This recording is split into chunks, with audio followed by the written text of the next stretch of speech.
Hey everyone, welcome to Mountain Beast Mysteries. In today's video, I wanted to talk about what I believe to be the most savage and brutal Bigfoot attack on record.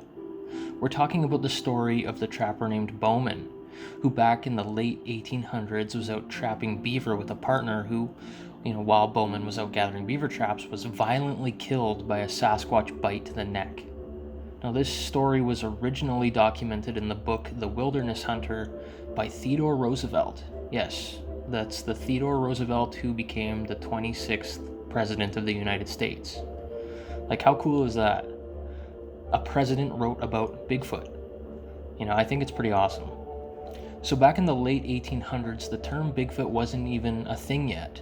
There were stories of wild men and creatures described as to what we know like the Bigfoot to look like and what to be, but the word Bigfoot wasn't even coined until the 1950s. So in this story, in the book The Wilderness Hunter, the creature is actually described as a goblin-like beast.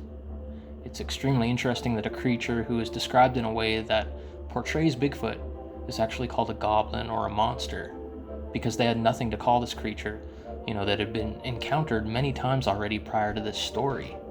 For those of you who don't know, Roosevelt authored many books. The Wilderness Hunter is a book that contains stories of, hunting big game all around the world. It was published originally in 1983, and the Sasquatch part is only a very small portion of the book. Roosevelt was big into hunting and hunting on traditional African safaris to take down big game, for like the Smithsonian Museum and whatnot. He knew his stuff and he knew the bush. He was a real outdoorsman, and the outdoors back in those days were exponentially more wild and unexplored and filled with way more dangerous wildlife than we see today. And it seems to me that Roosevelt actually got to hear this story from Bowman himself, because at the beginning of the tale, Roosevelt actually kind of describes Bowman's manner as he tells what happened. Roosevelt says in the book, he must have believed what he said, for he could hardly repress a shudder at certain points of the tale. And that to me sounds as if Bowman actually told this directly to Roosevelt. However, I don't know for sure, and this is just my assumption and my interpretation, of that part of the book. Well, I apologize for the long introduction, but it's kind of necessary to kind of go over those things before I get into the real story. But, let's get into it now. So Bowman and his unknown trapping partner had the plan to venture into a mountain pass that contained a stream which was heavily populated by beaver. And they were to ride in, they were to leave the horses in a meadow, and then trek in with packs deeper into the pass to set up a camp. And from there, they would go out and set out their beaver traps. Apparently, about a year prior to this trip, though, a solo hunter was actually discovered by miners in a dead, half-eaten state. So something actually viciously attacked him, something unknown and described as a monster. Bowman's trip was going to plan at the start, and they reached the meadow, they ditched the horses, they grabbed their packs and rifles, and began on foot into the wilderness. And eventually the pair reached their first camp location, where they made a lean-to shelter out of debris, and while there was a couple more hours of daylight still, they decided to go off and explore for a bit and, set out some of their traps. When they eventually made it back to their camp, though, their belongings that they left behind were thrown about and scattered all over the area, like something had been in the camp when they were gone, and their lean-to shelter that they had constructed was completely destroyed. They claimed that there were actually footprints of a sort around the camp, but they didn't really pay too much attention to them at first. However, while Bowman was cooking dinner, his partner was examining the tracks further, and he expressed to Bowman his belief that whatever this creature was, it was walking on 2 feet. And Bowman didn't believe him at first, but that was about to change. The two trappers, they rebuilt the lean-to, and then they turned in for the night. At around midnight, Bowman was awakened by something moving close to the camp, and he sat up and was immediately hit by an awful stench. This is described almost exactly as the typical Sasquatch rotting flesh smell that so many witnesses have reported over the years. It may even be the first documented report of that smell ever. And Bowman then saw a black silhouette of a large creature, out of the opening of the lean-to, and he grabbed his rifle, he aimed it at the creature, and he took a shot. And that, immediately awakened his partner, and the creature, whatever it was, ran off into the dense brush and disappeared. leaving Bowman to believe that he actually missed the creature and never hit it. And the two of them sat awake around the campfire after that for pretty much the whole night, out of fear. The next morning, the pair set off to check their traps that they put out the evening before, and they made a rule that they would stick together after that strange experience in the night. And again, when they returned to their camp, the lean-to was destroyed, for the second time. Whatever this creature was didn't want them there, and they examined the tracks yet again, and this time they both determined for sure that this thing was indeed walking on 2 feet. That night they gathered as much firewood as possible with the intent of keeping it roaring all throughout the night.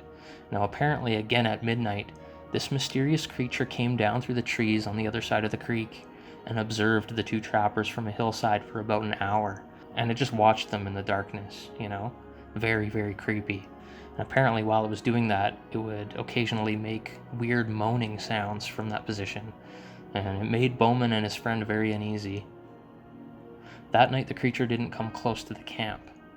In the morning, due to all the bizarre activity, Bowman and his partner decided to pack up, gather their traps, and get the heck out of there.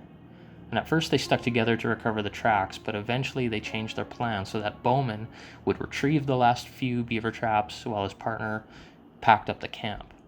So Bowman went off on his own and he recovered the traps while also taking some extra time to dress a beaver that they actually caught in one of them. And this took a couple hours. Bowman then made his way back to the camp, and when he arrived, he was shocked to see that his partner was lying on the ground, dead, with a savage neck wound. And it appeared that his partner was sitting at the fire waiting for him when the creature snuck up behind him, grabbed his head, and snapped it backwards, breaking his neck. And then it bit him right in the throat, killing him instantly. Now Bowman described specifically seeing 4 large fang wounds, and obviously a large amount of blood. And this creature must have had teeth similar to a gorilla, which also have 4 longer fang-like teeth. So Bowman fled the area in a panicked fear with nothing but his rifle. He was able to run out of the area to the meadow, where the horses were still grazing, and escape with his life. So this is a pretty intense story, and as you can see, a very brutal Sasquatch encounter. And I can't imagine the creature being anything else other than a Bigfoot, if they were indeed able to determine that it was walking on 2 human-like feet. I mean, I guess it could have just been a bear or even a cougar because they're actually known to go for the neck. But according to Bowman's description of the creature at night, and its strange behavior and smell, it really does sound like this was a Sasquatch. Now this story actually takes place in Montana, near the headwaters of the Wisdom River, which apparently is now called the Big Hole River. So if you're from Montana, I would recommend being extremely careful with your field research. I mean, you never really hear stories like this anymore. All the violent stories seem to come from the 1800s and the early 1900s, almost as if the Sasquatch are more used to humans nowadays.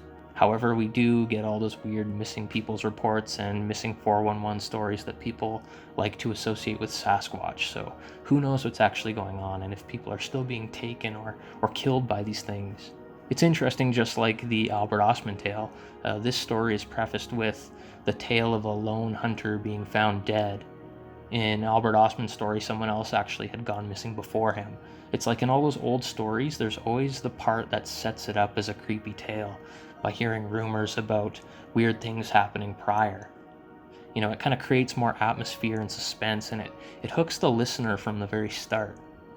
I'm always suspicious when I hear stuff like that. However, it could just be a coincidence between the stories and it actually could have been the truth. There's no other information or documents about this encounter out there. The only telling of this tale comes from Roosevelt's book. I mean, I guess back then not too many people were writing books on this stuff, so it's actually amazing that this story found its way into print at all.